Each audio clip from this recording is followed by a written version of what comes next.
And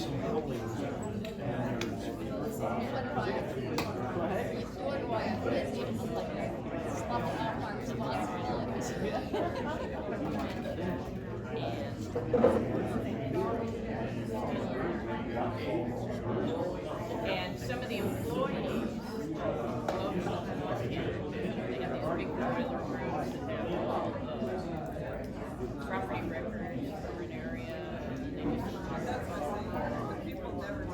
and some of the employees, that's what they were doing.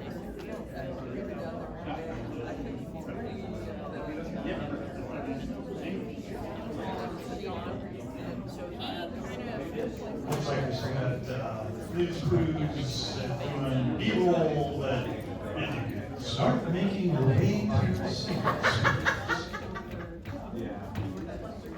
Please start making your way to the scene. okay, when is the drive-in movie? More of game show host. Right. If you were expecting the straight man, you were in the wrong place. All right. Hey, if you're sitting out there in the foyer, please come on in. Let's get this show on the road. Appreciate everyone coming. Okay. Ooh, quiet crowd. Normally I've got people just speaking and speaking and speaking and speaking, so I got a attentive crowd. I'm gonna have to watch myself. So I give this blanket warning, whether you guys are aware of it or not. It's because I'm Eric Law. I'm the chairman of the Peninsula Community Planning Board. So this is our home turf. Really, what comes down to this is where we meet. So I'm used to all the things going on around here. So if I'm a little bit ignorant to or oblivious to the things that are going on in the background, that's because this is a library and we're open. It's a wonderful. First, I'm going to thank the library staff, because Catherine and the staff here is absolutely amazing. They put up with the PCPD and our late nights and all the other things that we do day in and day out. They're fabulous, and they have been for decades. So if we need to put a pitch in for the library staff and increase library hours, I'm signing that one, right? Okay. Exactly. Fantastic services staff, and it's not just Point Loma staff; it's across the entire library system. They're fantastic people, and God bless them, God love them. Especially if they got to put with other people, from the other community planning boards and all the other things to use their space. They're amazingly accommodating. Welcome everyone. We are doing recordings here, so watch the words that are normally in the rest of my vernacular. I'm a retired sailor, so if I can watch them, you can too. There are news crews here, so you don't want to go live with any of those words. So unless you want to be called out on YouTube or something like that, I guess. We appreciate you. So the order of business here is we're going to have speakers on select topics. That was kind of put out all over the internet on flyers and everything else. And we'll have Q&A after, right?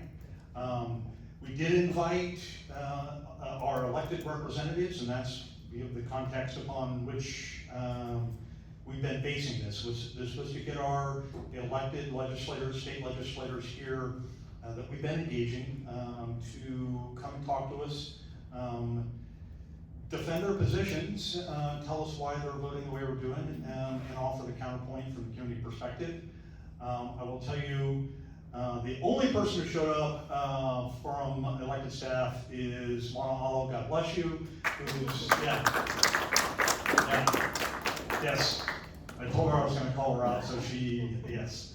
Mono's artistic rep for this area for Senator Weber Pearson, so thank you very much for being here, appreciate it. And your staff has been engaging with us over the last it's been a long time actually, but we appreciate you coming here to take the slings and arrows of, fortune, right? Okay. So, that's the only person from elected staff is here. Oh, sir. Hi. Hi, who are you? My name's Alex Goodman. I'm with Assembly-Member Tasha Berger's office. Outstanding. This is Alan's job. It's his second day.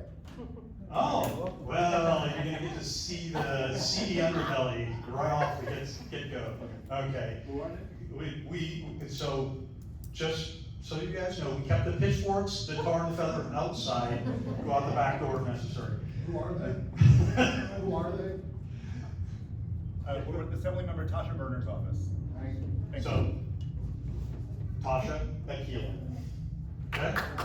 So they're here. Thank you. I didn't know you guys were coming. I appreciate it. Okay, thanks for. All the spears are outside, right? The spears, yes. Okay, good. There will be no spear chucking in here, please. Collateral damage being what it is. All right, so let's get into the meat here. We've got multiple speakers up here. These are representatives from across the community planning groups and interests in the immediate area. So Uptown and Old Town planning groups. There are representatives from the others are here, but we have been working, because we're immediately impacted, and collaborating with the electeds' offices and others to work on what is SB 950 and all things, their Midway Rising, NABWARE OTC, and the similar sorts of issues. And so we have representatives here that will be speaking on select issues within their purview. And that'll be, I'm doing the intros, so I'm the intro to the floor show. Scott Case here from Uptown. Patty Ducey Brooks, right here, from Old Town. Ralph is our resident engineer who knows lots and lots about building stuff on ground that you shouldn't build it on. So he's our special subject matter expert. Okay, and Christine Smith here, who's also on the PCPB with me, but she's also with Neighbors for a Better San Diego, and is another subject matter expert on housing and the issues that are behind this, okay? So without further ado, I'm going to introduce Scott Case, and he's going to talk to you about a couple different issues. Okay, hey, good evening, everybody. It's great to be here. Thank you for your support to listen to our points, our dialogue about Senate Bill 958. You can see the language up here behind me. We pulled this down from the legislative website. That's the latest update. So basically, the language here, it closely aligns with the environmental issues that were identified in the 2025 Midway Height Limit Appellate Court ruling. So it prevents certain height-related impacts from being considered significant under CEQA, that's the California Environmental Quality. And so the court ruled back in 2025 that the city did not adequately follow to study the height impacts. So instead of the city going back and updating their EIR, we have this Senate bill before us that seeks to remove certain aspects of the CEQA law. So think of it as we've had this wonderful CEQA law, and now we're starting to get some holes poked in it, kind of like Swiss cheese, is what I heard can be compared to. You can also see that the language is broad and ambiguous, especially that phrase associated with increased building height alone. Well, what does that mean? How will that be interpreted? Including but not limited to. So this will be fodder for the courts in the future. So next slide. So let's talk about what CEQA is. It's the California Environmental Quality Act, enacted in around 1970. So the whole purpose of CEQA is to ensure that public agencies identify and disclose significant environmental impacts, number one. Number two, that they consider feasible alternatives and mitigation measures to those impacts. And number three, that they inform the public before approving a project. It's primarily a procedural environmental law. It generally does not, I'm going to repeat, does not prohibit projects based on environmental impacts. Instead, it requires public agencies to fully evaluate and disclose those impacts before approving or undertaking a project. We call that transparency. Next slide. So the process here is, number one, applicability. CEQA applies to projects requiring discretionary government approval. That applies to public infrastructure projects as well as private development projects. And the lead agency, in the case of Midway Rising, that would be the city of San Diego. They're responsible for this process. They're doing an initial study that says, hey, are there environmental impacts here? Okay, there are. There's some significant things. So we're gonna embark on an environmental impact study and a report. And then they involve the public to review the report, to comment on the report, and then the report is assembled with all those comments that are approved, and you have a very good report then that the city agency, that would be the city council for Midway Rising, can make decisions based on what are the impacts. Okay? So why is this important? Next slide.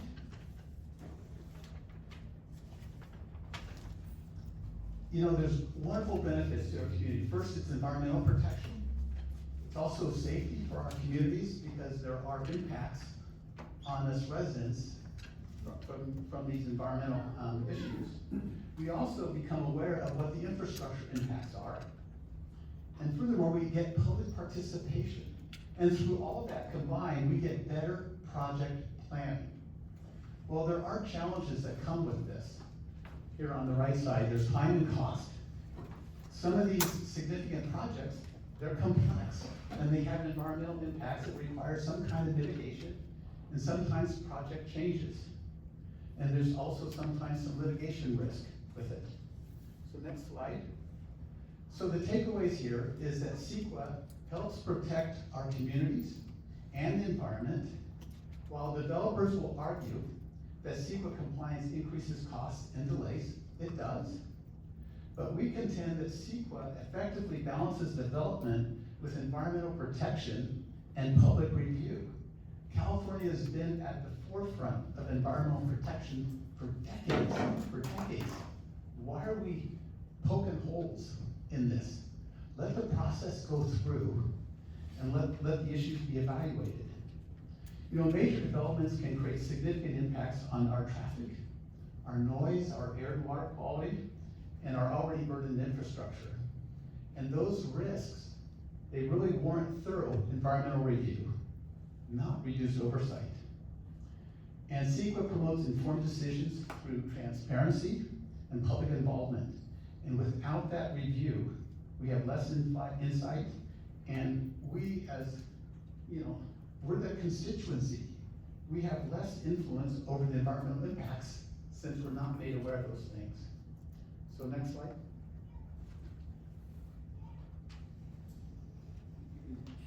Here we go. So why do we up here oppose Senate Bill 958?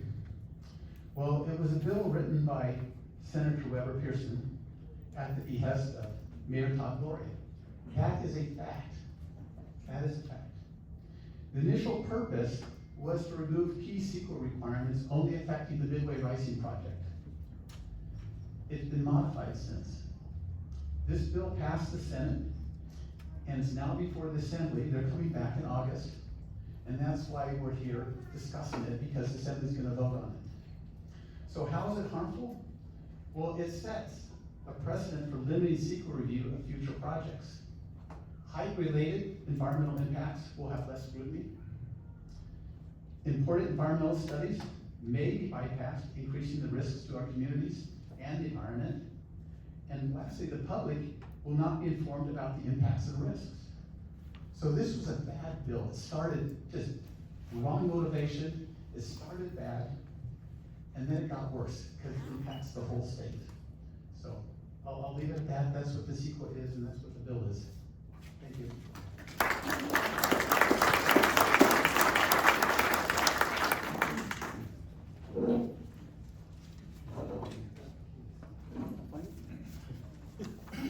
Good again. Okay. And next up.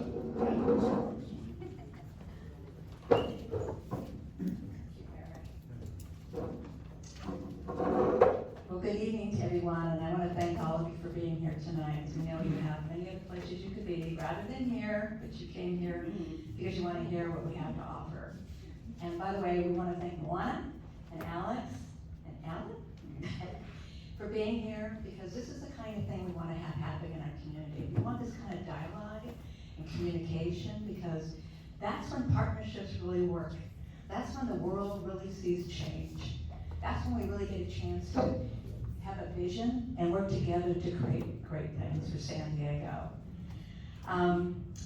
Eric had mentioned the fact that I'm on the Old Town Planning Group board. I'm actually on the Old Town Chamber of Commerce, but I am here also representing the Old Town Planning Group, and Krishy's out there, and I think so a few other people. We talked recently, and I said, would you like to join this cause? And they said yes. And by the way, those of you who don't realize, Old Town is the birthplace of California. It's where everything started for the state of California. And sometimes it's treated like a stepchild, like it's not important. The fact is, we've had numerous occasions where we had to remind our elected officials is, you've got to protect this community and keep it safe, as historical as it's meant to be. So some of us are fighting that every day. And Lana knows that she attends the meeting, so she hears our conversations and our concerns.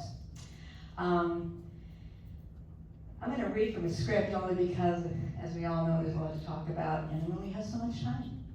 I am also the vice chair of the Uptown Planners Community Planning Group. And our chair is not here tonight, but he may be here soon. He's actually meeting with the Community Planning Group Council, actually, for a referendum to join this cause so that all the planning groups around the city participate in this effort. As Eric said, there are 3 of us joined. And why are we joined? Because it affects us. It affects you. As this vice chair, I'm honored to be working with this incredible team of people who are from different parts of the city: Peninsula, Point Loma, Ocean Beach, Old Town, Mission Hills, Hillcrest, Middletown, Bankers Hill, University Heights, and Medical Complex. And there are more. Our boards include homeowners and business owners and renters who volunteer to serve the public at large on land use issues. We are here today because we know how destructive SB 958 is to every community in the city, county, and state of California. The intent to diminish the benefits of CEQA, which, as you now know, is designed to provide environmental protection, safer neighborhoods, better understanding of the effect on infrastructure, public participation, and better project planning. These are benefits we should never take for granted. And though this appears to be only focused initially on Midway Rising site, the harmful impacts of SB 958 will be felt throughout the state. This bill isn't about affordable housing. It is not about affordable housing. It's so that local officials can advocate the sovereign oversight role as lead agencies for CEQA. It's about giving developers permission to build properties over 30 feet tall that unfortunately aren't going to benefit the people who need it the most. It's about silencing your voices. We've already seen the impacts to communities, your neighborhoods, that have experienced large apartment buildings being constructed without any community input, no parking, no infrastructure enhancements. How does that feel? We keep asking the question, where is the affordable housing? Where is it? Here's some important information. A Navy study, which referred only to the Navwar site, projected that by 2050, the highways and roadways would experience 90+ minute delays. Again, this doesn't include Midway Rising. This is just Navwar. So if you add Midway Rising to Navwar, we're looking at hours. On Highway 8, Highway 5. How do you get to the airport? How do you get to the beaches? Can you get to the beaches? Can you get downtown? No one is taking any of that in consideration, but we're building. We're gonna develop, we're gonna build these sites at 30,000 more people. And then who's gonna be responsible for the mitigation? So they're gonna shift the cost to taxpayers. Insufficiently mitigated infrastructure costs will ultimately land on the public via private property tax revenue rather than the developers. That's scary. Again, you are the ones being impacted. You are the ones who will be stuck with the bills to fix what's been broken, not the developers. They keep pushing the buttons with our elected officials, and I'm not hammering you, but I'm just telling the truth, who unfortunately are working on behalf of the developers and others who benefit from changing CEQA. And that's a big problem. That's why we're here today. And why we want to have our local and statewide officials in the room for these discussions. We cannot continue to function like this any longer. It's dangerous. It's dangerous to the city of San Diego, the state of California. It's just wrong. That's why we're not against development. I don't think there's a single person in this room who's gonna say, I'm against development. No. We're opposed to bad policies like SB 958 that can have serious ramifications and do not bring about the supposed reason for this bill, affordable housing. As you will hear from Ralph, affordable housing may never be reality for Midway Rising, no different than what's happening around the city, and that's not acceptable. Would you agree? Yes. Yes. Ralph? Thank you.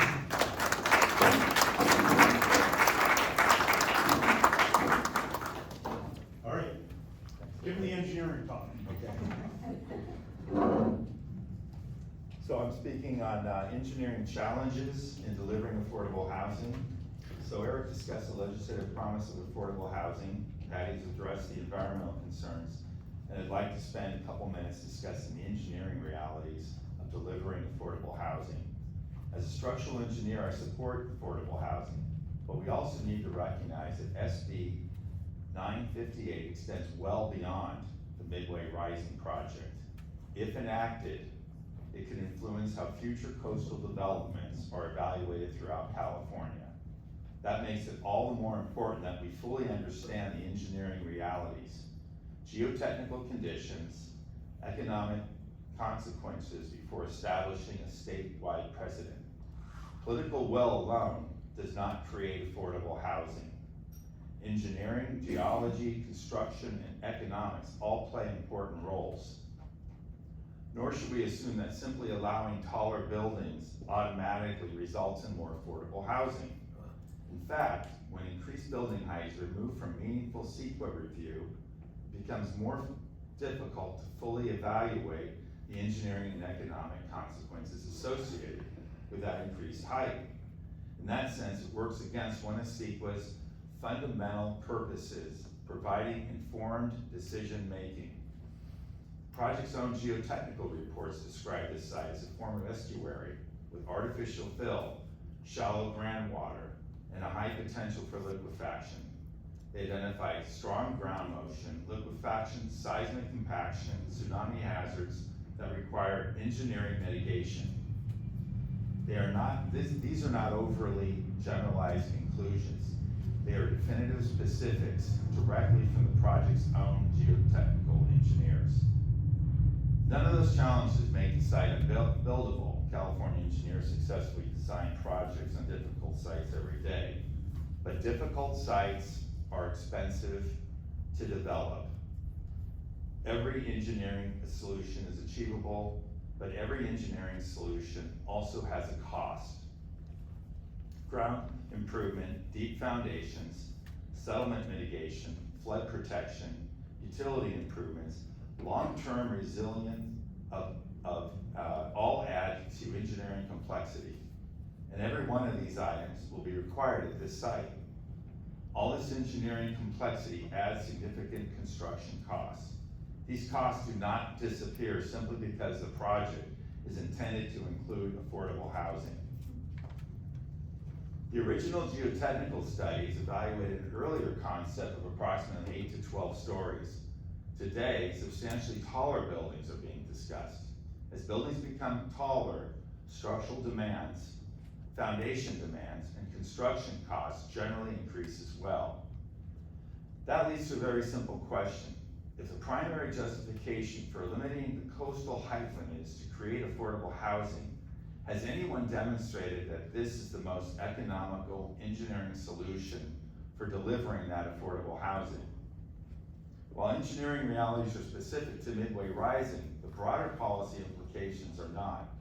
SB 958 would establish a framework that would influence future development decisions on other complex coastal sites across California, many of which present similar geotechnical, environmental, infrastructure, and resiliency challenges.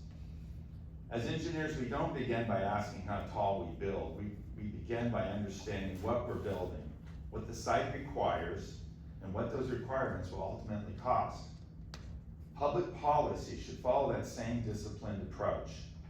Before establishing a statewide precedent that could shape future coastal development throughout California, we should first understand the engineering realities, the environmental constraints, infrastructure, capacity, and long-term consequences of those decisions.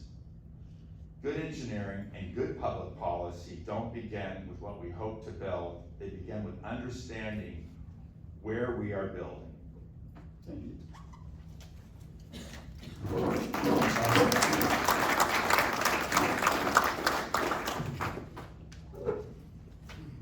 One engineer to another. And that's really what we're in the pursuit of truth here, right? So we're here about facts, not feelings, not policy, not emotions. It's about facts. Equipping the electorate, us, with the facts necessary to make an informed decision, and hoping our elected leaders do it on our behalf. And so that's part of the problem we're dealing with here, is the facts upon which Midway Rising is based are not facts at all, when you get right down to it. The underlying premise of the need for Midway Rising is affordable housing, okay? Well, we have a housing affordability problem, but is Midway Rising actually going to build that affordable housing? There's a big question about that, because those of you who don't know, Midway Rising is being built in 2 phases. First phase will have small number of affordable housing, and a decade later we might get the bulk. 80% of the affordable housing is a decade down track, right? So it's not coming anytime soon. If you're looking for an affordable house in Midway Rising, you're not gonna see it until your kids are grown, right? Got it? So that's part of this. And it's not been obscured, but it's certainly been not talked about. Okay? Does the promise of potential affordable housing 15 years from now equate to the necessity to build 250-foot skyscrapers?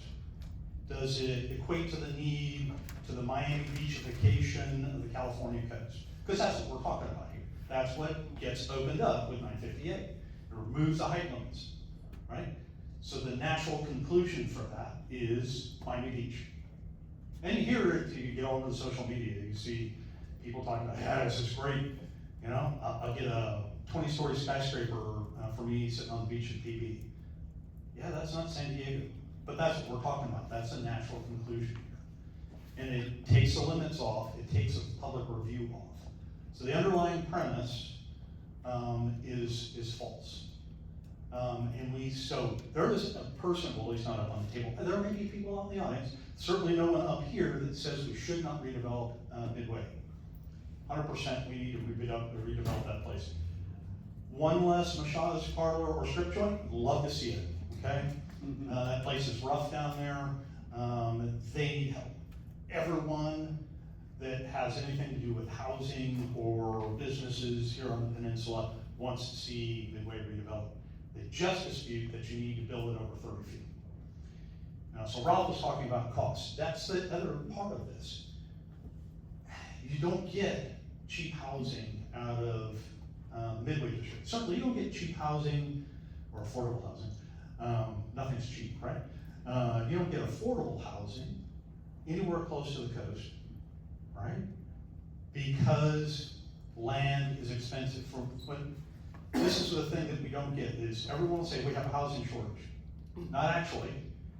We have an affordable housing shortage, right? Yes. So that's point one, okay?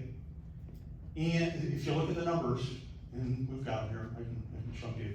We actually have the vacancy rate, and this is why the rents have leveled off. We got enough housing to make rents level off, okay? The developers aren't going to build in excess, right? Because that's against their business interests. So if they're gonna build more beyond replacement value, they have a profit incentive. That's the questionable part of this, okay? The rest of this is land, as it says, super expensive. If you go build in the Midwest, in fact, in San Diego from 2012, the housing cost was 20% land and 80% building. You know what it is now on Point Loma, where they're talking about building it? 80% land and 20% building. Right? It doesn't get cheaper. The land is what's in shortage, not the housing. Okay, so if you densify, what is densification? It increases the land value. So you're all going the wrong direction. The denser you build, the worse it gets. We're not creating land. It's impossible. We can create more buildings, but you're not going to make the building cheaper. Certainly if you build above 30 feet, the cost goes, there's a knee in the curve. You go above 60 feet, 6 stories, whole different engineering structure, another knee in the curve on costs. You don't get cheaper. It's false. Okay? So you're not getting run-of-the-mill affordable housing out of this. Everything that is not deed restricted will be very expensive, super expensive. And it will also increase land values all the way around. What does that do? Anyone a renter and knows what happens when the property value and the property taxes go up for the landlord? Your rent goes up. So all that housing that's down there in the Midway and the Loma Heights, all that rent's gonna go up. Almost at the same time, probably faster because their property values will go up, okay? So that's the underlying premise here. We have to be questioning about whether we're going to get affordable housing out of this, when we're going to get affordable housing, because there's no guarantees in the contracts or what's it called, Christine? The amendments for being proposed. Yeah, the proposal from the developers. There's no guarantees in there that they're going to build all of that affordable housing. They're certainly not gonna build it for 15 years. And the dance off here is no infrastructure. So if you were looking for solutions to get off of the peninsula, they're not there. And they're going to add between Midway Rising and Old Town redevelopment, because Old Town redevelopment, the maximum they're gonna build is 10,000 units. Between the two, you do the math, it's as many as 50,000 more people on the peninsula. It's a cork in the bottle. You think you can't get down Rosecrans right now in the morning and in the evening? Not gonna happen.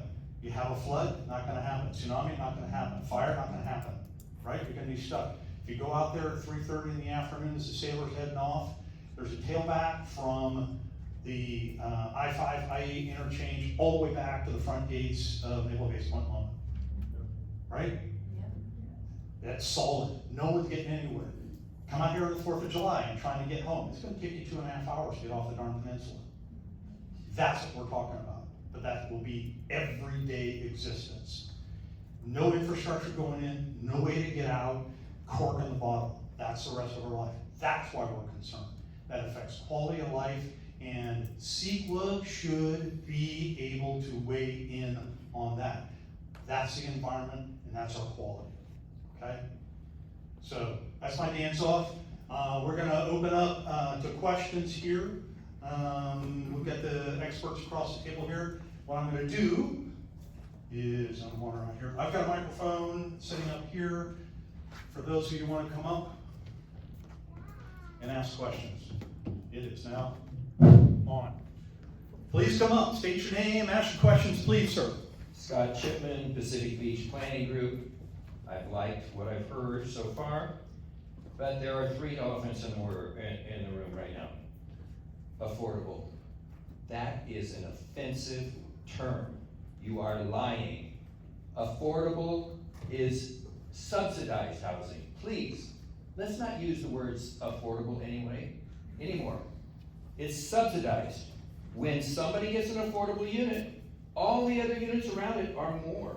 They cost more. Just spread that over the entire city. Every affordable unit that's deed restricted creates higher prices. Second elephant, this is city-owned land. That means it's public land. That means it should be used for the benefit of the public. Why are we not considering public use like more parkland? If we're gonna densify, which that's gonna happen a little bit, we need more open space, we need more park space. Virtually every community in San Diego is under parked. Okay, you kind of touched on this, but let me give you the numbers. Population growth over the last 5 years in San Diego is 19,000 people. That's less than 1.4% growth.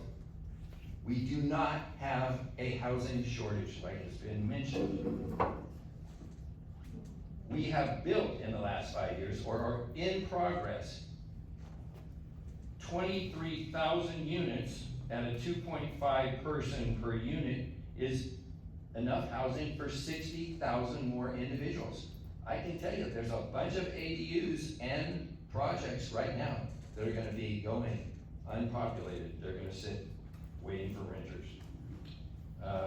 And if tall buildings were the solution for lowering prices, Manhattan would be the cheapest city in the United States.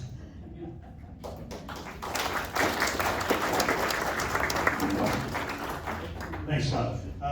What Scott was talking about is this right here. So this is the demography of San Diego. What was forecast is this curve. So this is in Sandag, based upon California projections. This curve was supposed to go this way. And this is COVID. And they said, well, we're gonna recover, we're gonna continue to grow to 2043. That was the projection. What's actually happened is this down here. And this right here, this comes out of the latest census data that's reported in the San Diego Union Tribune, is almost 24,000 San Diegans leaving the city. So if you look at, this is small, sorry. California, especially San Diego County, is a net out-migration state in this county, is a net out-migration county. So the demography doesn't support it. And in fact, what's happening is this curve right here it looks like it's going to level out and fall off. So this right here is going to go flat. And if you see that knocks the pins out from underneath the argument of we need to build 109,000 more units in San Diego. The fact is that was actually based on a study that was debunked by the state auditor in, I think it's 2022. Yes, ma'am. Hi, thank you for organizing this, and good evening to everyone. My name is Lori Saldana. I'm a lifetime San Diegan. So I remember when there was the Midway and Frontier drive-ins down here growing up in San Diego. I also represented this community in the legislature for 6 years, and I chaired housing and community development. And when I look at this bill, I understand in part why the senator has introduced this, because there's horse trading that goes on in the legislature. It's not always good policy, but it's politics. And but what I want to address is, if anyone cares to go to Mission Beach or other high tide areas right now, without the El Nino storm effect, Mission Beach is underwater at a 7.5 high tide. The water is breaching the walls, the streets are filling, the underground infrastructure is shifting, and anyone who believes that you can build engineering aside, and I've had an opportunity to ask Todd Gloria directly about this, the response is, we'll just pump water out. Well, again, as a lifetime San Diegan, I've seen the climate change, I've seen a lot of changes, and you don't pump your way to success in a building. And the convention center is likewise spending over $1 million a year on pumping water out. The IQ, the new building, the new high-rise down across from the Midway, the underground parking structure is leaking water. Anything you build in Midway is immediately going to be underwater. That's just the reality. And I really encourage everyone to ask when they will do some underground infrastructure assessments and determine, remember that's why we aren't getting some of the proposal, because there was a water line or a sewage line that they'd forgotten about. Infrastructure along the coast is already under stress from groundwater being pushed by rising seawater. The Bay Area and San Francisco has done research on that. We have the capacity and the need to do it in San Diego, and that needs to be a request. We're very focused on the height, and no one is looking what's going on underground level. So I really encourage the capacity of the water table to be part of the evaluation. The reason we are paying hundreds of thousands, the Pure Water program that they were building over on Friars Road, underwater, flooded. The water table throughout this area, if you look from Mission Beach to the Midway area to the Friars Road Marina area, sinkholes, sinking infrastructure. Somebody needs a good attorney or some good assessment of researchers to just point this out, because every time a project goes in and you wind up pumping water, you're either redesigning it from the get-go at cost of hundreds of millions of dollars, or you realize it's just never going to pencil out. And I firmly believe that is the case with Midway as well. Thank you. Thanks very much. Anyone who lives in OB knows about flooding, especially down there along the waterfront. Anyone who's Lamborghini, Ferrari? That takes a bath every year? Yeah. But down in Midway, remember, was it January 2024 when Midway was shut down by the flooding? It's the old river course. That's what we're talking about. They're building on the old river course. It's river flats and maybe landfill. That's what that site is. Sir, ask a question. I'm Clifford Weiler. I've lived in Mission Hills since 1978. I've been on numerous various commissions and groups over the years, and I have two questions. The first one is very simple, a yes or no. Does the California Coastal Commission have any authority over the Midway Rising project? That hopefully is a yes or no. The second question is very depressing, and I don't think you'll have an adequate answer.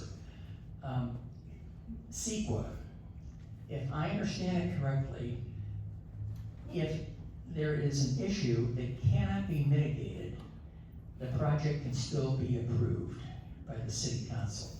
If that is correct, then why go through all the hassle, all the agonies that I and many others have gone through to prove that some things are horrible, such as the Rosecrans traffic, and it cannot be mitigated, and the project will still be approved?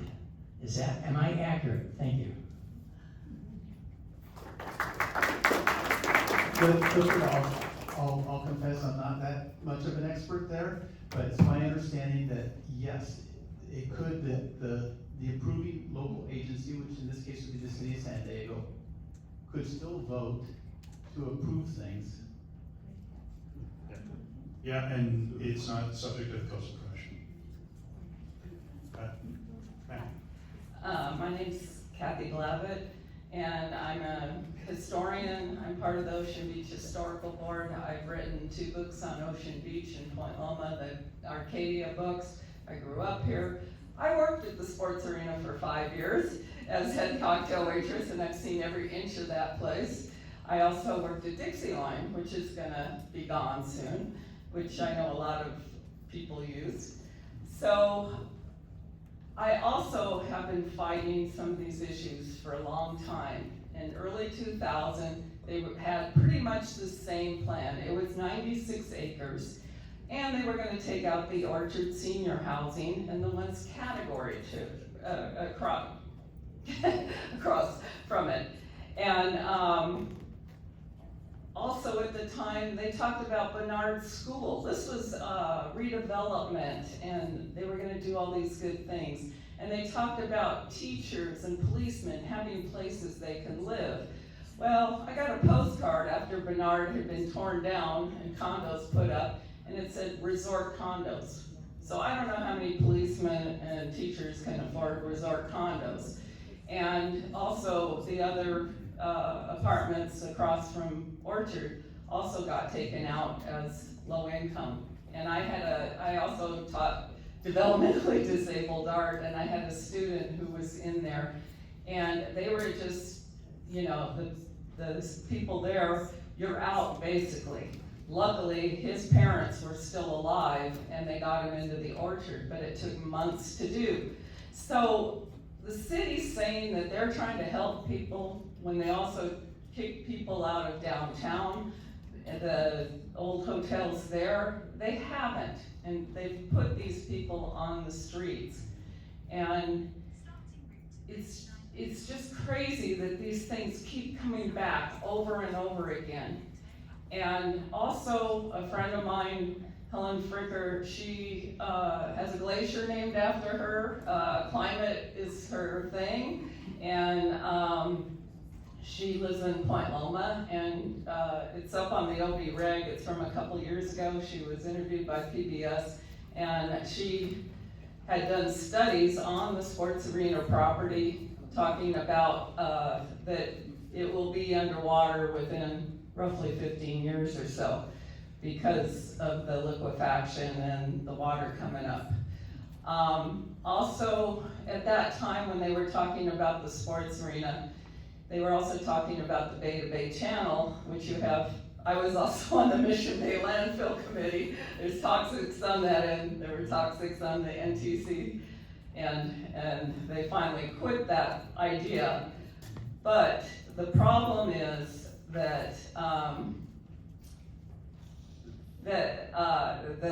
the lady who brought up, she was a young gal from the city that they let talk, and she said, oh, well, you know, too, the sports arena has the toxics underground there too. And I haven't heard people acknowledge that they know this, you know, there's a lot of things. Now, for me, the sports arena, I think, should stay. Partly because they built that for Nixon's convention. It was very well built, but it still has problems. And someone I know that was working on it, they did the pylons and they made it round like that to stand up. They put a lot of extra money and engineering into doing that. And they also had a bomb shelter underneath. They still do. And so did the post office, and so did the stadium, because it was the Cold War time. And so they put a lot of money and time into doing these buildings, and I don't think that's gonna happen with the future ones. But anyhow, my friend whose family worked on the sports arena, he talked about the pylons that were 100 feet, and they drove them into the ground there to, you know, hold the arena up. And he said one of them just kept going and going, and they had to put a second one on top of it. This is going to be very expensive, and it is a problem. And like I say, they were going for 96 acres back then. This was 2001, around that time. And it's just amazing that they want to try and build on this. This was swampland. Historically, we just saw pictures of this at one of our meetings recently, and it was all swampland. So anyhow, thank you.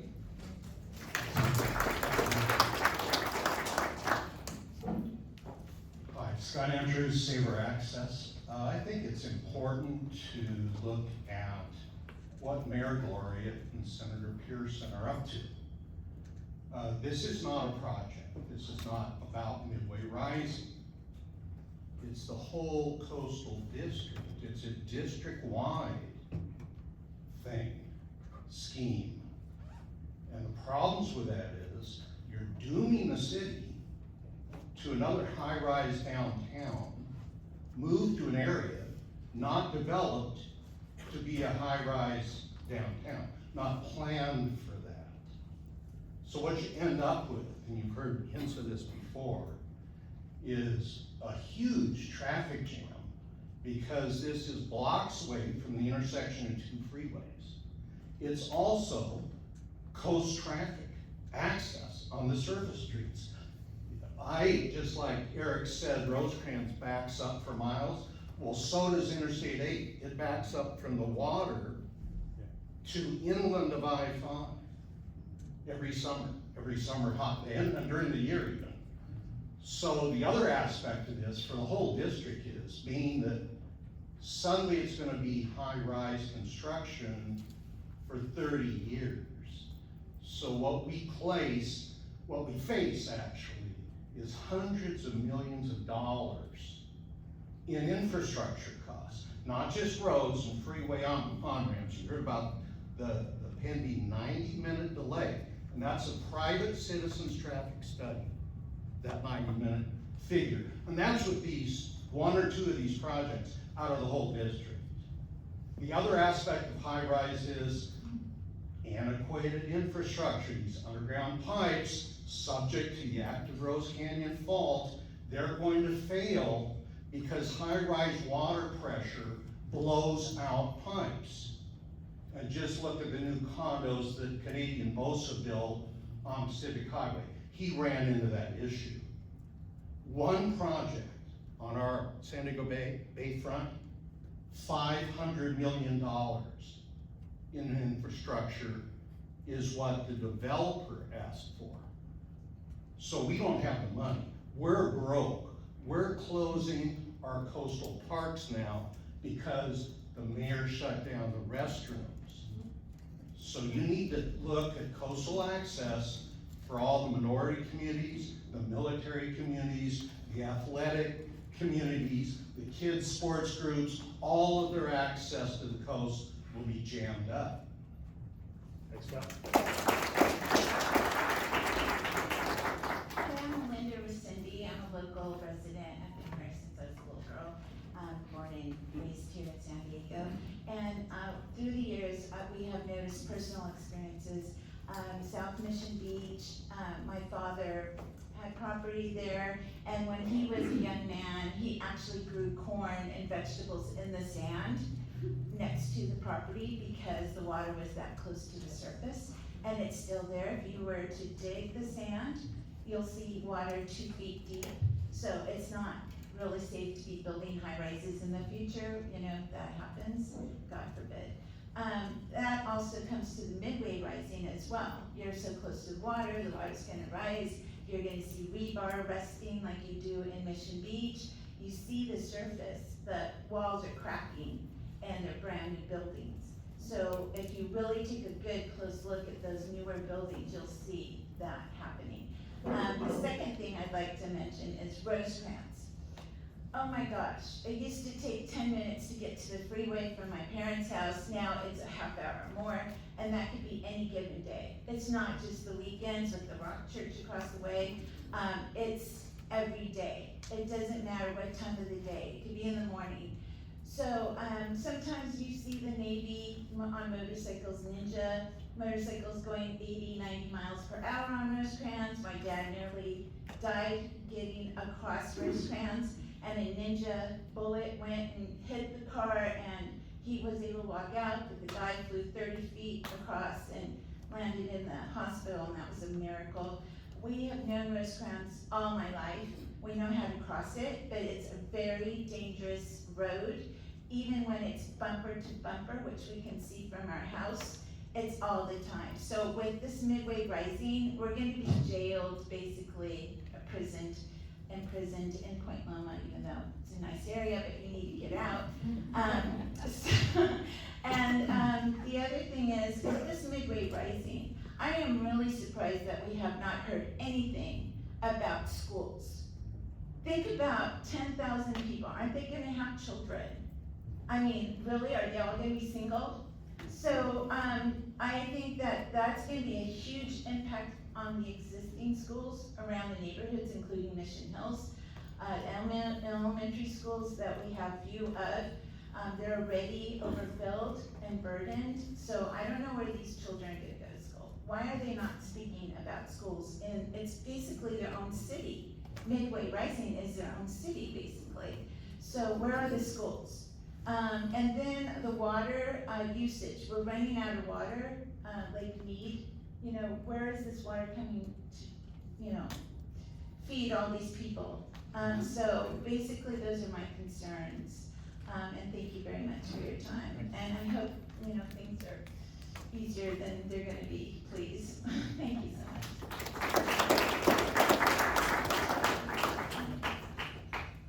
Hey everyone, my name is Kevin. I just want to say we really appreciate you guys organizing this event with many different planning groups here.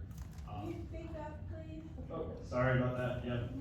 I just wanted to say thank you for organizing this first, but yeah. So I work at a youth-led nonprofit. I am in the planning group at La Jolla, and I do agree with a lot of the things you guys brought up with the Rosecrans being really jam-packed. And so one of the things I did like about the development was that they are going to add bus stations and trolley to help alleviate that traction.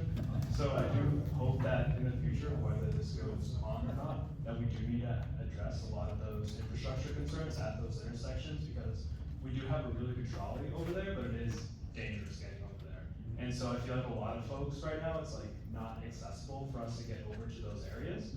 And so hopefully some type of redevelopment can fix these traffic issues in the area. One of the things I did like was that there was gonna be a 14-acre park. That's something that I do feel like we do need a lot of. I know we mentioned the schools, and that's actually been a really big issue with San Diego Unified.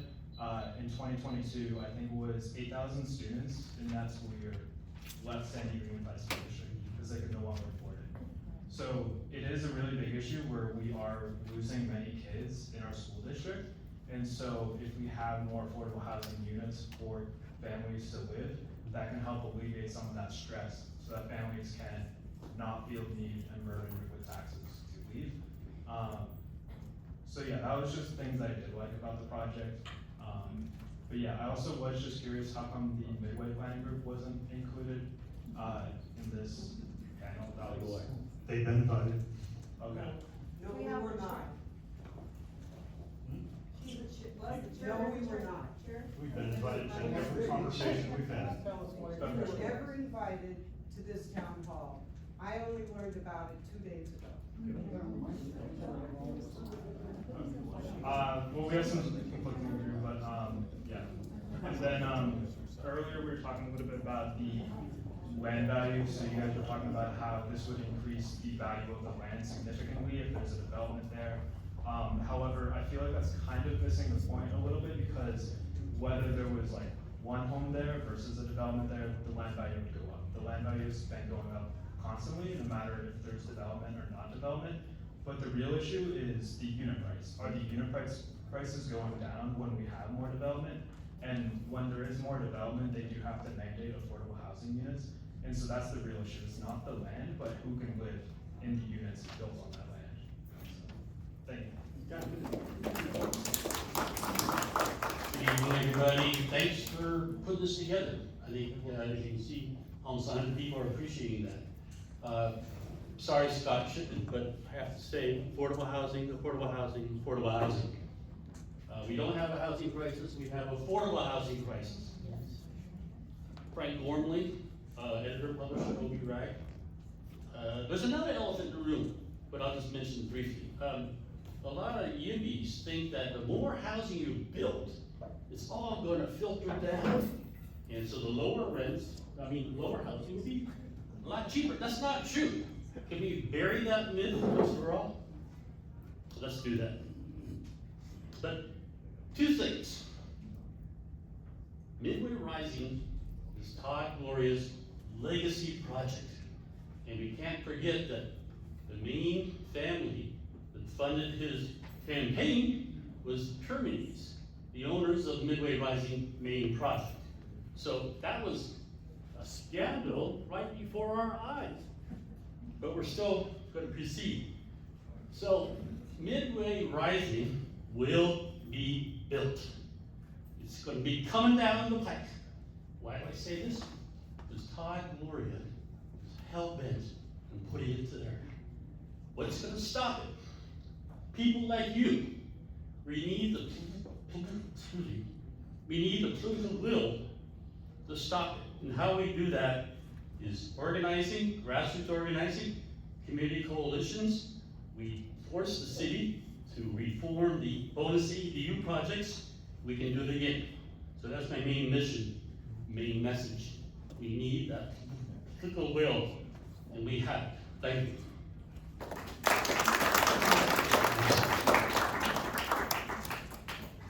Okay. Hello. My name is Kenny Key, and I am here because I appreciate the Peninsula and Point Loma, the love and support that they've shown to my side of town, Inmore Hills and Canto. I wanted to come down here and speak today to plead with everyone in this room. This is an election year. And there's 4 incumbents who do not deserve to be reelected. And if we don't vote them out in November, don't expect no change in your city. We can come and meet and do town halls till we blue in the face. I wanted to also plead with you guys in Point Loma, because you're some brilliant minds in this room. We need to do a collective class action lawsuit, some type of, they're violating our civil rights as residents here in San Diego. And we need to stop trying to fight them with one arm, like I'm standing up here. I would fight them with one arm if I could. But the point I'm trying to make is, collectively, we got dollars in our pocket. But individually, we don't. We talked about the neighborhoods. We need to come together collectively on a lawsuit against these legislators who have taken an oath and violated their oath. And they're doing it so blatantly right now in broad daylight. It's hypocrisy. I mean, it's hypocrisy at its worst level. And the only way we deal with it is at the ballot box. We need to heal our city at the ballot box in November. Otherwise, don't be coming up here complaining about nothing.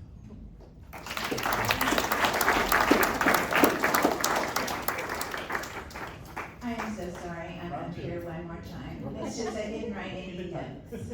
I will.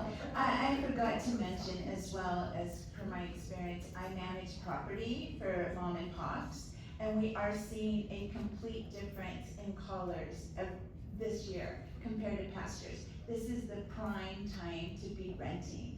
We only are now seeing 1 call a week, or 1 call every 2 or 3 weeks, and it's just not myself, it's 2 or 3 of my colleagues with their properties that they're also managing as mom and pops.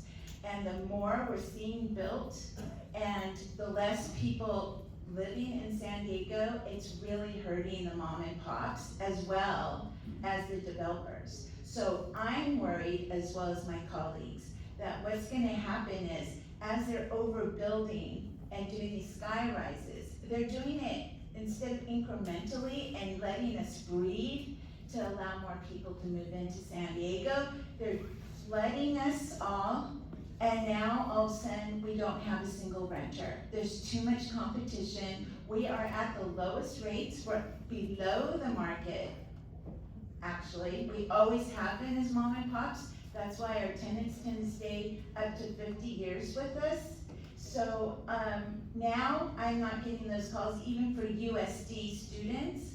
I'm not seeing the calls, and my colleagues are not. So as we're overbuilding, the developers are gonna start feeling it. Apparently, in the recent news, there's 60% of the buildings are now vacant. They're vacant. They're having a hard time renting the new ones. So imagine the banks now holding the buildings. That's our money. And this is gonna go all down. So they really need to slow down on the building and let us catch Thank you very much.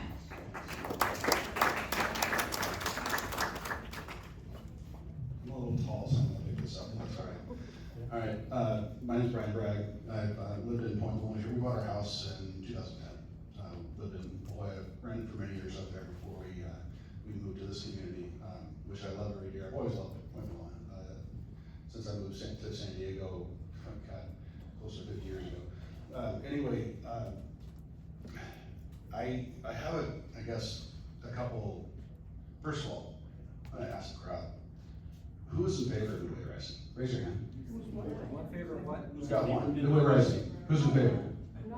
Got one in the back, okay, so there's three of us here, okay, that's all there, guys. All right, yeah, so full stop, I am in favor of this project. I'm in favor of fixing the mess the embarrassing eyesore that whole neighborhood has been since I've lived in this city.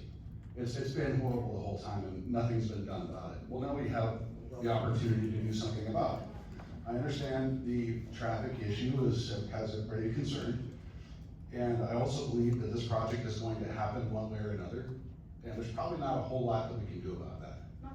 Yes, we can. So, well, I kind of don't know. And I'm not sure that it's good for us to do that. Retract your statement. I refuse to, sorry.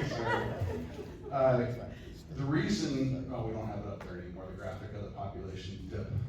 So, population dip in San Diego during COVID, of course, that was a big drop there. But you know the reason why people are leaving today and what their demographic is? I mean, apart from people leaving because they can't afford to retire here. You know the main demographic that leaves San Diego? That's the younger folks that are trying to find a place to buy. They can't find a place to buy here because housing is so expensive. Arizona. Well, Arizona's not here, it's not San Diego. We have businesses here, we have large businesses here that depend on younger folks coming in at the entry level. Otherwise, it becomes less viable for large business to be here. That's a very, very fundamental fact. Hold on, I'm not done. Hands are getting raised. So, yeah, that's fine. You can get in line up here and come up and ask questions behind these folks. So, I'm concerned about my kids. I've got 4 kids. They're, late 20s. My son's 30. I have one child that's bought a house of them in that age. That's not good. And by the way, these people are all have salaries, they're making money and so forth. And, so they're professional folks. But, they can't afford to buy here. And, the affordable housing, I'm gonna say affordable housing too. And I kind of have a problem with it too a little bit, just the whole concept, because I believe in Adam Smith. And that's why I have an issue with what you said, Eric, sorry. Adam Smith, of course, is the father of modern economics. One of the main tenets of economics is supply and demand curve. Nothing really changes that. You can't convince me that supply and demand doesn't exist, that the rules of supply and demand don't exist in housing. They do. We need more housing to drive the prices down. No. The building right down the street, I live on Lytton. Okay, Lytton Street, hold on, lady. I live on Lytton Street in Point Loma, live right next to Rosecrans. I guarantee there's not anybody in this room that's gonna be more impacted on traffic than I am. I like it because we can change things for the better. Don't advocate against these developments. Advocate for the infrastructure. That's where you want to throw the weight behind your voices. Let him talk, go on, be polite. Thank you, Eric. My question for you is, What's his question? you have the same issues that we've all explained tonight about affordability. Answer one question. How will Midway Rising satisfy? By itself? By itself. By itself, it won't. No, of course not. No one development. The redevelopment at Smallwater is not going to do it by itself either. The number one reason why we're in the position we're in is because the state of California has made it so hard to build for so long. So now we're trying to do something about it. Yes. Profit motive. Profits. I want to thank They you need for making profit. All right, Paige, let him finish. Let him finish. The main point I wanted to come here and impress upon you all is we've got ways around this. There's things that we can do to build infrastructure to make this thing better. Right now, the infrastructure sucks for what we have. whenever there's a project at, right now at the arena, things are backed up, it takes us a while to get through. Sundays are horrible. The afternoons are a nightmare. We can build an elevated bypass from the freeway interchange to right across from the bookstore, from the old theater. So advocate for that. Advocate for developers and for the city to go in on this kind of stuff as a part of the development. That's where your voices. Hey! Everyone, quiet, let him finish. That's where your voices are gonna be the most effective. That's all I'm saying. Because this is gonna happen one way or another. And a 30-foot height limit is not gonna, for one thing, it's gonna be very ugly. There's not gonna be open spaces. There will not be the parks that's gonna happen with the larger buildings. So that's it. I'm getting the wrap up here. I'm gonna go. Thank you. Thanks for letting me. Okay.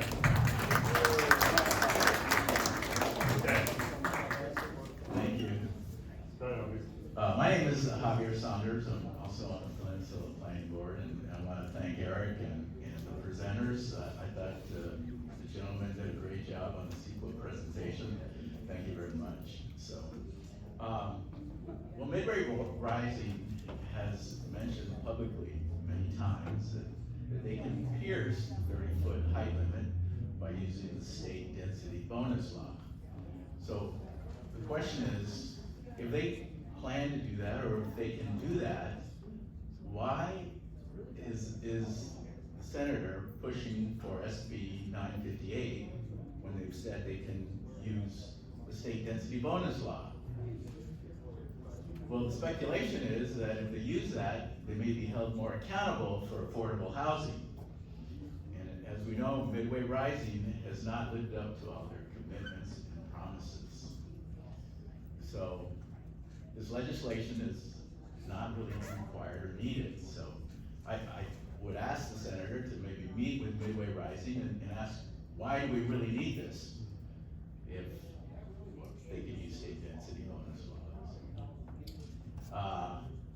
Also, the planning board has spent a tremendous amount of time looking at the secret document.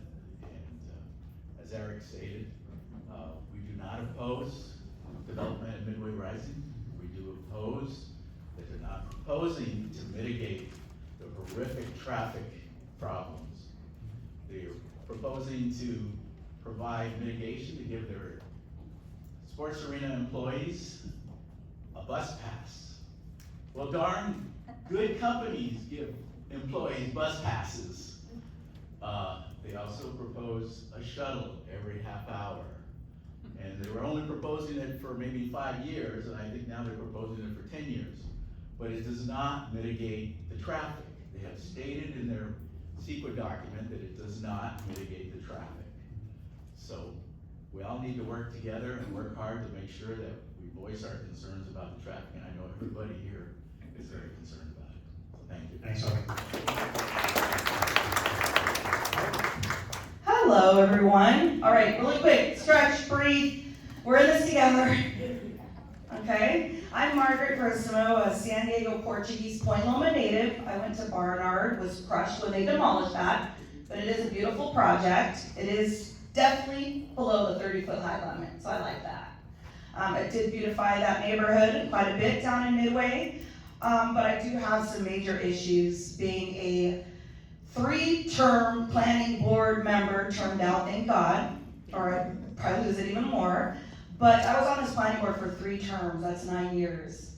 And so I watched all the bogus, shady measures come through the pipeline, through our championed by our mayors and championed by our D2 representative, but never, barely ever, did the community ever have community conversations about this project and our concerns. We were ignored those 9 years of asking for updates, plans, so we can have those conversations. I personally was the Midway liaison for my group. They appointed me to be that liaison to go down there to the Midway planning board meetings religiously, and I did. Kathy acknowledged that today. She said you haven't been there for a while. Sorry.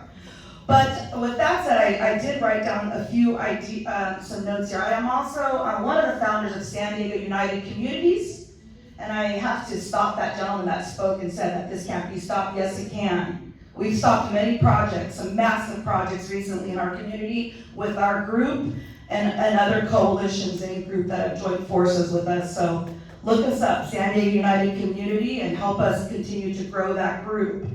The Midway Rising development is a disaster waiting to happen, and we need to simply stand up and say no.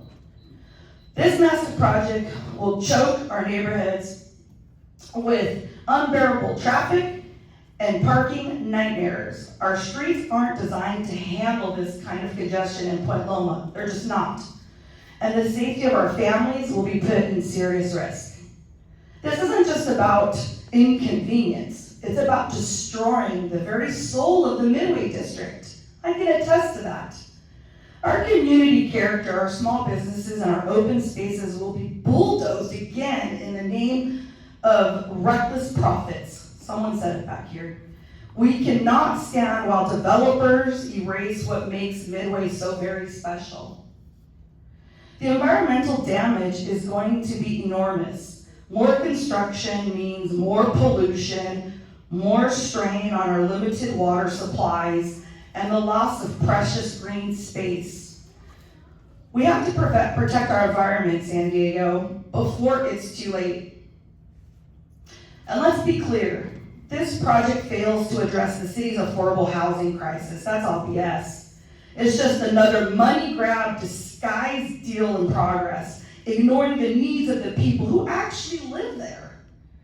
We want Midway redeveloped. Yes, we do. I want that space developed, but it must be done with proper planning, real accountability, and responsible development that respects our community and our future. That's really important.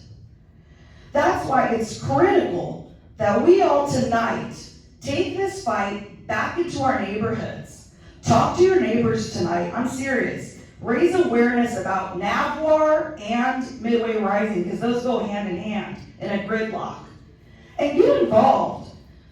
Together we can demand better. We deserve Midway to grow into a smarter, sustainable place that's fair for everyone.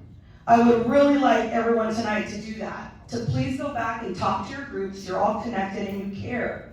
You're here. I look around this room and I see very well-connected individuals, but look at the amount of people that are here today with this serious issue. It's not enough to take it to that next level of fight. We're having a town hall on August 8th, and I want to pitch this out there, and I want to make this a real massive town hall. And it's called Vote for Change. That's the message of this town hall. And we want all the San Diegans to be there because we're going to capture all of our voices and we're going to make sure that city council and the mayor hears us loud and clear. I encourage all the other groups to join us and give us, your ideas and speeches, but that's all I have for tonight. Please stay strong and join the fight. Hey, John. Hi, Eric. The clock is running out, so keep it tight. Okay, okay, first of all, on high rises, I do exit interviews all the time with people leaving San Diego. That's my job. And when you're dealing with young people, they're moving out because they want a backyard. Do they have backyards in all these high-rise towers? No. And so what they do is they come here and get their job and they're single. The minute they find their babe, they want to have kids. And they're out of here. They're to Texas, they're to Tennessee and Florida. Because there's open space. You can't build your way out if you want to have people that are young. It doesn't work. But what you can do is you can make it more viable for people to want to stay here by improving the quality of life. And I've been here back since 93, 95. They haven't done anything for the public. Nothing. Absolutely nothing to improve the quality of life. Liberty Station. No Liberty Stations. $8 to Pete Wilson.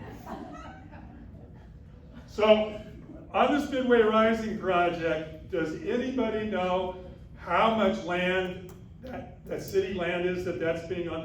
How many acres the city has in that area? 40. No. They got 120 acres.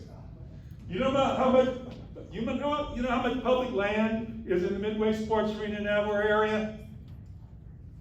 I'll give you a hint. There's 1,300 acres in that area, that are in that community. You know how much of that is public land? Any guess?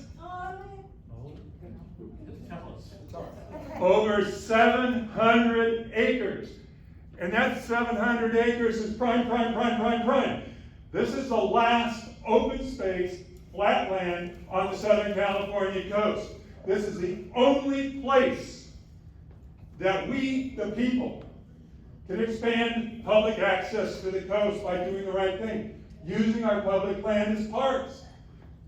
Bay to Bay Sports and Recreation Park. What you talked about as far as all those engineering problems, there isn't a problem with a park. You just raise the river and put grass around it. No problems. Climate change, no problem. We have to think about not only us living here, but the 30 million people who are, a lot of them, just every day they wake up in the summertime and they're famished by the heat. And they crawl to San Diego because it's a nice place to come and rehab. We are thinking about selfishness. Oh, we just need a house. No, we need a park. And we need to go bay to bay, and we need to reclaim all our public land for the people. Because we own it. They don't. And it has to stop being what's fueling all our corruption in the city, because this is where all the campaign contributions come. So remember, if we want to get rid of corruption, we don't give away our public land. Thank you.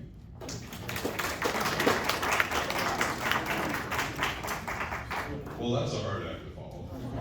My name's Rob DeWitt. I've been an architect in San Diego for 44 years, now retired. And I was born here. My dad was born here in 1913.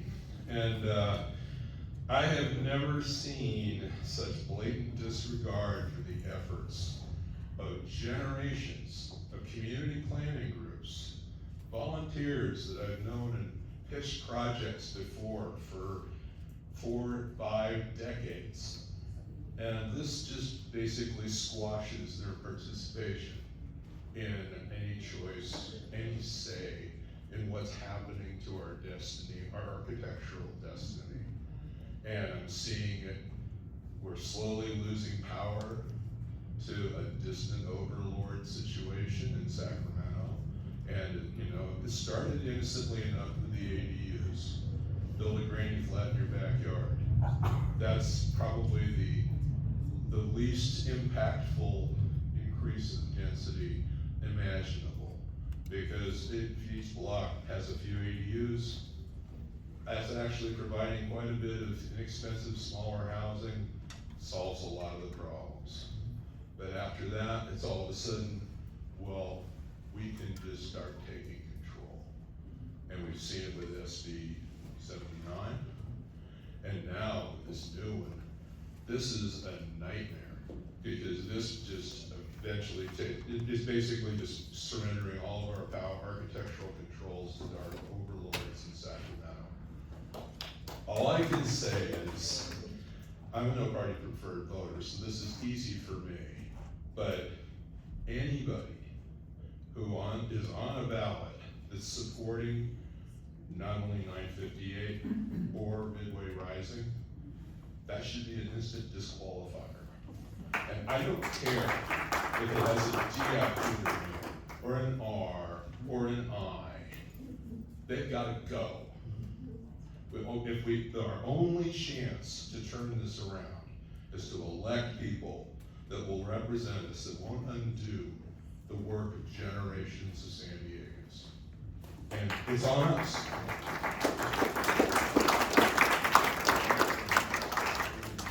So when I thought about this project, I kind of went back. I grew up in Bonita.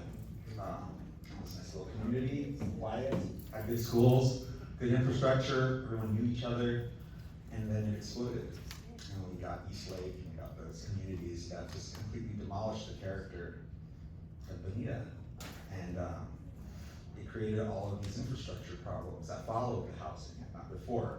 It destroyed the cohesion of communities. It pitted them one against another.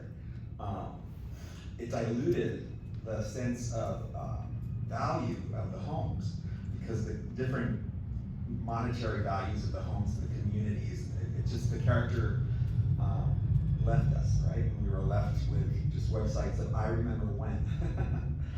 And now we have this sort of project going on here. And so you have to give some serious thought as to what's gonna happen, because once it starts, it's over, right? And so I wrote some little notes here. So in Eastlake and Bonita, traffic became a regional problem. You know, it increased traffic through Bonita and like highways, and the housing development led to congestion everywhere. The community character changed.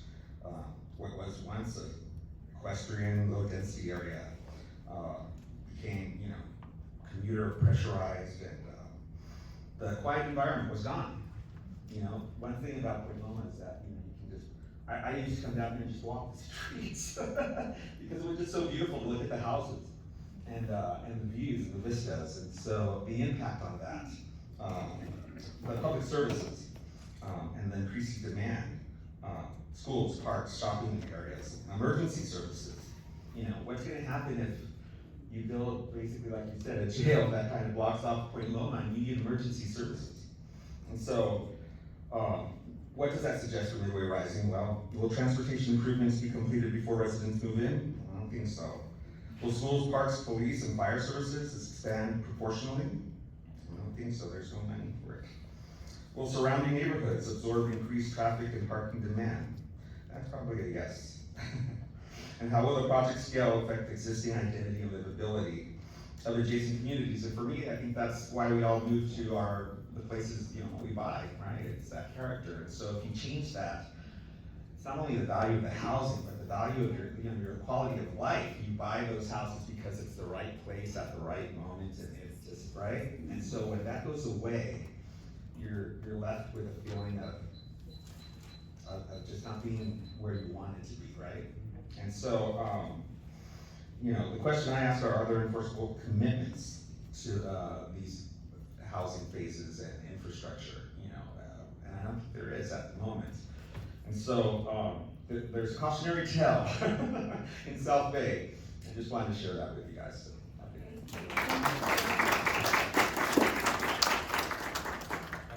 And last speaker in line, so Paul, you're the last one. All right. Okay. We could go together, but everything that has already been mentioned here, Patricia Fillet, District 2, Old Town, San Diego. We're very proud to be here and stand together, and that's what we should be doing. Somebody already mentioned, many have already mentioned, traffic congestion, over-densification. They already live on the edge of Rosecrans. Well, you know what? I'm on Congress Street. We're in the subcore of our historic community. We take away SEQA, we take away NEPA. You may as well take away NHPA Section 106 that you rarely hear. Those are antiquities. That's our Presidio Park. That's our native lands. Where's our voices on that? We have been forgotten. And with Perry's Cafe, guess what's happening at MTS Taylor? At least 6 overdoses a week. That's where our overtime money first responders are going. $9 million. Where's our infrastructure? That's right, housing affordability. Let's keep the homelessness to Sunbreak Ranch. You've heard of that. Here in the peninsula, that's what should be happening. Then we can open up that housing for the folks that are being pushed out. Home ownership, property ownership. Yeah, that's gonna be a tight dream pie in the sky. We're not going away, we're still here. Interstate 5 and 8 that went through Old Town, our folks, guess where they went? Reservations. Transfer of wealth? Nope, didn't happen. We're lucky to be in the sub-4. We are very lucky. We stand together, and that's what we should do. Perry's Cafe happened while we were under District 3. And when we got redistricted into 2, what did that developer tell us? Sorry, this is for complete communities. You have no say. That's what's happening right now with Midway Rising. Where's our voice? Thank you to everyone for putting this together, and we're not gonna stop. For our senators that are here, listen to us. We have more to say. We wanna work with you. That's why we elect you. That is why we elect you. Thank you, everyone. Hi, my name is Paul Grimes, live in Point Loma. The question I have is how is the city in this dire financial position able to do this? They are going to be, according to what I see here, Dixie Line is paying $592,000 of rent to be there, and they're kicking in about $200,000 annually in sales tax. We're gonna bring Midway Rising on. Apparently they're not gonna pay any rent for 5 to 7 years. It'll be kicked back to them. And they're gonna pay about $7 million a year for the next 85 years. And I don't know if that's inflation adjusted or whatever. I'm very concerned that this is not a good deal for us. And we're gonna be in the hole, I believe, for a while when we kick these people out that are paying us money. And I don't even know what they're doing with like Phil's Barbecue and things like that. They're not part of the deal, but I guess they can't even find out what's happening with their rents at this point. Who knows what's going on with those other areas. I had a feeling that as soon as this gets pushed through, there's that whole other area down there with Phil's Barbecue and some other buildings. And who knows if Glory could come in and say, we're gonna do this again. Now that we got this one approved, we're gonna go build another, who knows what over there and try to jam up the streets even further. I'm just very concerned about what this is gonna do to the neighborhood and what it's gonna do to the city finances. Thanks, Paul. I wish we could go all night.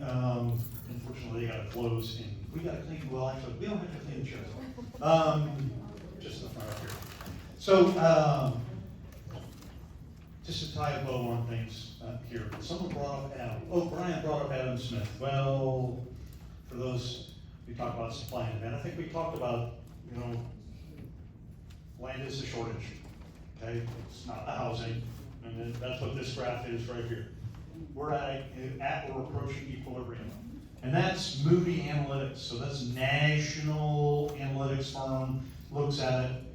That's just Sandag figures. Sandag says our vacancy rates are roughly the same as what the equilibrium value is in the market. That's why the rents are flat or slightly increasing because of inflation. That's where we are right now. That's not the housing market. So Brian was talking about our kids affording houses. I got 4 kids, the same darn thing, right? Different than the rental market. But one key feature of that is occurring, has occurred in our housing market. The single family houses, starter houses, aren't there. And they are being torn down to build apartments. So it's called naturally occurring affordable housing, right? NOAHs. When do they become NOAHs? 50 to 90 years. What are developers tearing down to put apartments up? 50 to 90 years. That housing stock has disappeared. I saw the great Santini in here, Richard Santini from Golden Hills here. That's exactly what's happened to them. So make no mistake, that's what's happening, is the housing stock that is naturally occurring, that means without a deed restriction, that is the bulk, the vast majority, that's 85% all affordable housing is naturally occurring. It's not deed restricted. San Diego Housing Commission does not have that many houses lined up for the thousands upon thousands. That's a different graph. You can see it's 500,000 units. It's actually, I think the census says it's 588,000 housing units in San Diego City alone, right? So a couple thousand in the Housing Commission is a drop in the bucket. I mean, consider what the actual affordable housing stock is, or should be. So we're gonna stop tearing them down, right? Or the rental market is kind of topped out, that's good. The problem we have is there's no off-ramp, as someone that brought it up, the millennials, right? Millennials with a family, what do they want to do? They'll move. 80% of millennials with a family, what do they want? They wanna move a single family house, a starter home, with a little yard, and live the American dream. We don't have an offering for them because it keeps getting torn down, and that's not what's being built. The state law and the city law and the county have all blocked it. It's called urban growth boundaries or some implementation. So all of California is rife with that. 95% of Californians live on just 5% of the land. We are the densest urban built state in the union. Surprising for everyone, but yes, we are. US Census Bureau says it. That's our problem, and that's what this graph was about. That's land cost, okay? San Diego Peninsula, that's this. 70 to 80% of housing cost is the land. And you can't make more land. I said this at the beginning. You can't make more land. And that's the problem. Land is finite. You can only subdivide it so much until you can't live on it anymore. So this structure that we have is affordable land, not affordable housing. If you make if you get affordable land and you build on it, you get affordable housing. You can't build expensive housing on expensive land and expect to get cheap housing, right? So therein lies the problem, okay? And that's kind of a summary. CPC just voted, yeah? Yeah, so, they're opposing 958, 19 yes to oppose it for. Okay. So, what Scott's saying is the citywide CPC, so that is the council of all of the community planning groups, just voted to oppose as a city group SB 958.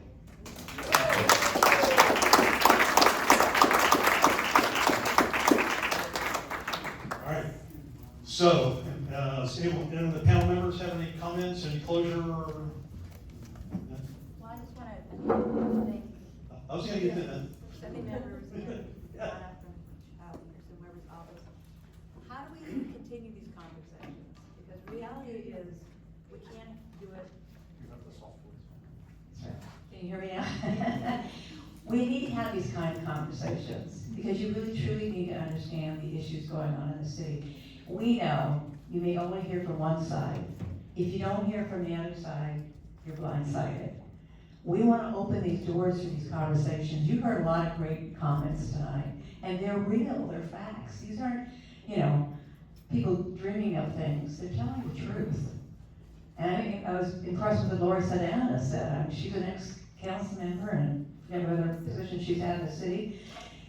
She's telling the facts. How are you going to build on this land if in fact the water table is rising?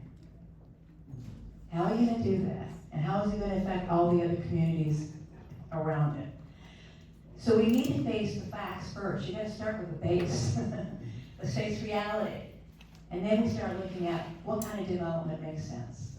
And we all know we want housing. We want young people to have homes so they can raise their kids. They do not want to raise them in apartment buildings. Someone today said something to me. They said, we're warehousing people. That was a scary thought. And I can see it happening all over the city.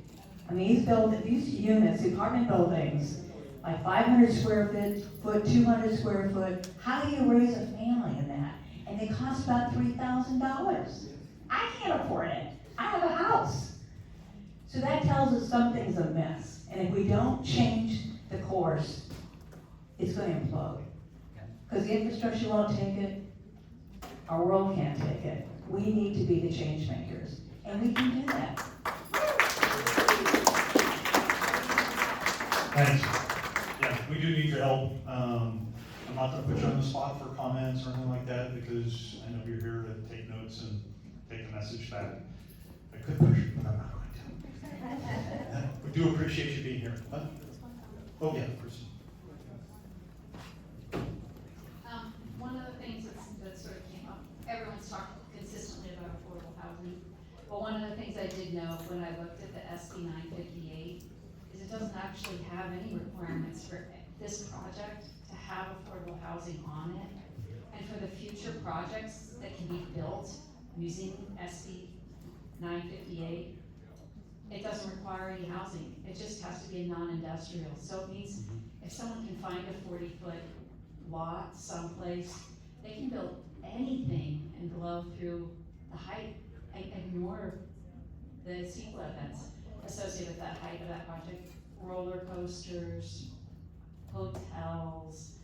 And so if the whole purpose is so that we can build a project so that we can get some affordable housing to address the issues, it would be really nice if SB 958 could actually mandate that that housing's built. Because if we look at the code as it's being proposed to the city, right now there are they are allowing exit zones. If you can you pull up one of my slides?